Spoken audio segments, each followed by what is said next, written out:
আসসালামু আলাইকুম। সকলে কেমন আছেন? আশা করি ভালো আছেন। এটা মালয়েশিয়া। আমরা এখন কাজের সাইট থেকে রুমে যাচ্ছি।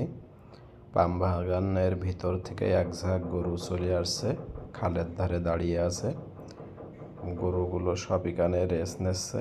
পাশে অনেকগুলো বক পাখি আছে, আমাদের দেখে বক পাখিগুলো উড়ে যাচ্ছে। কোনো গরু শুয়ে আছে, কোনো গরু খাচ্ছে। প্রচুর গরমের দেশ, তাই খালের ধারে পানির হাওয়া ঠান্ডায় গরু রেস্ট নিচ্ছে। এখানে অনেকগুলো গরু এরকমভাবে পাম বাগানের ভিতরে শত শত গরু একসাথে ঘুরে বেড়ায়। এসে মাঝে সাঝে খালের ধারে রাস্তার পাশে এরম রেস্ট নেয়। এগুলো ট্রাক্টরে ট্রলিতে করে পাম ফল নিয়ে যাচ্ছে। আমি সর্বপ্রথম দেখলাম এটা। সম্পূর্ণ ভিডিও দেখার জন্য ধন্যবাদ। চ্যানেলটা সাবস্ক্রাইব করুন, পাশে থাকা বেল আইকনটা বাজিয়ে দিন। আমন্ত্রণ রইল পরবর্তী ভিডিও দেখার জন্য। আসসালামু আলাইকুম। ভুল হলে ক্ষমা দৃষ্টিতে দেখুন।